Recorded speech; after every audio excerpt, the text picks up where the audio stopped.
Well, ahoy there! It's time for another story from the Happy Pirates. I'm Captain Gully. I've got a story to read for you. Let's look to see what's here in the treasure chest. Oh, bird, you're sitting on the book. Excuse me. This is a good one. How I Became a Pirate. Come here. How I Became a Pirate by Melinda Long and David Shannon.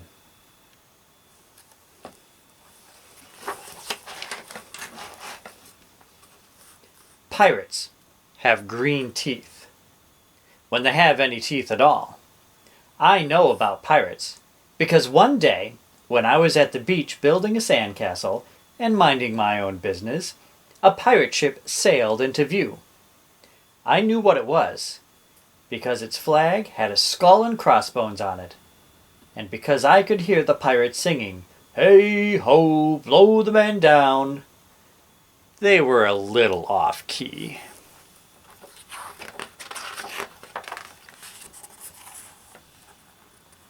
I tried to tell Dad, but he was busy setting up the beach umbrella. I tried to tell Mom, but she was busy slathering my baby sister with sunblock. So I went back to my sandcastle, but I kept an eye on the pirates. By then, they were rowing to shore.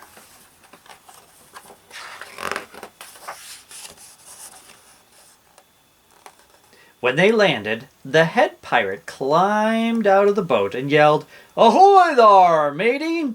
Be this the Spanish Main?" "No," I said. "This is North Beach." "Shiver me timbers," the pirate said. "We must have taken a wrong turn at Bora Bora."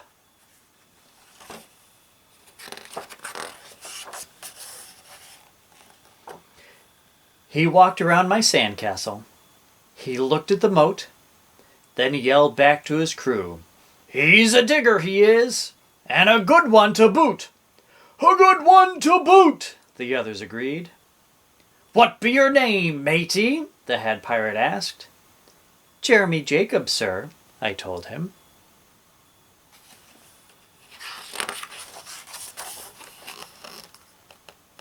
"Well, Jeremy Jacob," he said, "you're looking at Braid Beard and his crew. We've been needing a digger like yourself.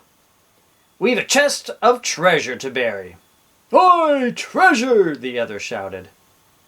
"You're coming with us," Braid Beard told me. I didn't think Mom and Dad would mind, as long as I got back in time for soccer practice the next day.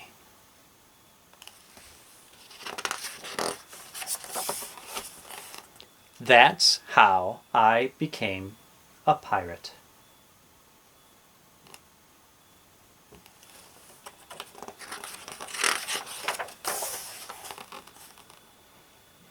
As soon as we were on board, Braid Beard showed me the chest of gold and jewels. "Got to find a safe place for this here treasure. It's high time we were off," he announced. "We're off!" we all shouted. And then we set sail.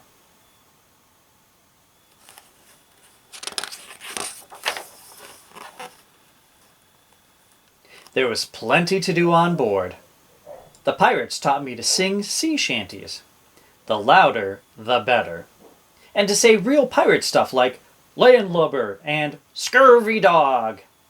By dinner time, I could speak pirate perfectly. I also learned pirate manners. Braid Beard pounded his fist on the table and yelled, "Down the hatch, me laddies!" "Down the hatch!" we all shouted. Braid Beard gulped his food and said, "Hand over the meat!"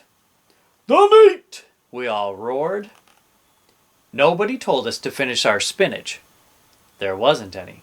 Or to chew up our carrots. They weren't allowed on the board. We talked with our mouths full, and nobody said please or thank you.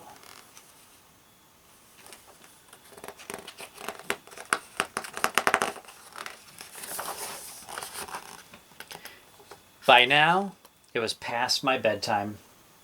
But nobody tells pirates to go to bed, to take a bath, or to brush their teeth.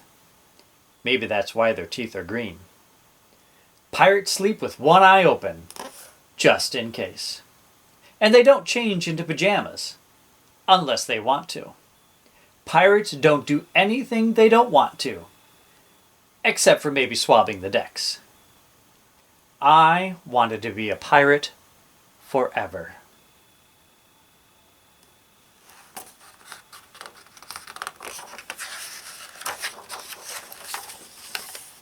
But then, I found out what else they don't do.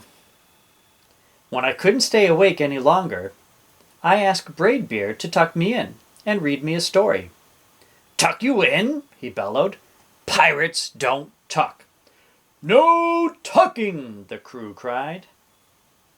And the only thing they had to read was a map. "Don't you have any books?" I asked. Braidbeard looked confused. "Books?" I didn't even bother to ask about a goodnight kiss.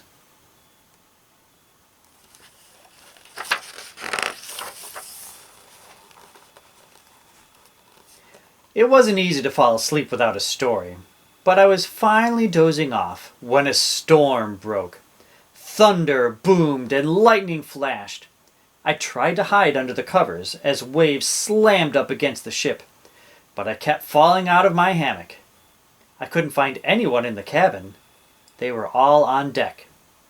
"Lower the sails!" Braidbeard shouted. "Batten down the hatches!" Everybody ran around yelling and lowering and battening. Nobody had time to sit close and tell me it would be over soon. Nobody even noticed me. I decided that I didn't want to be a pirate after all.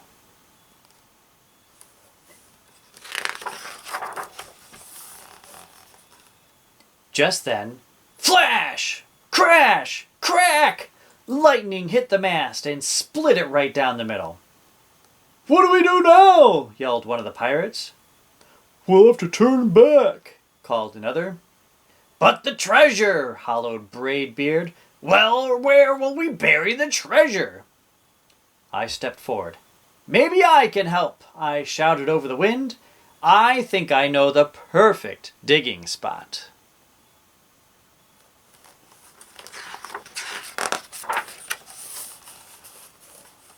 When the storm was over, we rowed back to shore and buried the chest. We drew a map so we could find the treasure again, but I don't think I'll need it.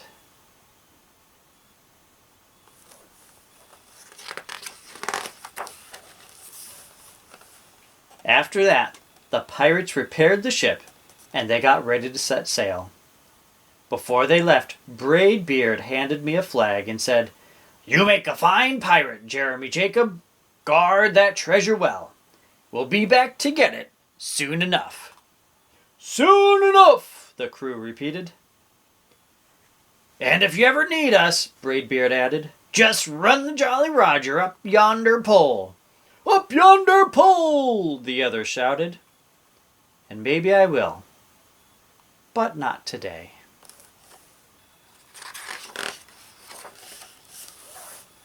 I have soccer practice.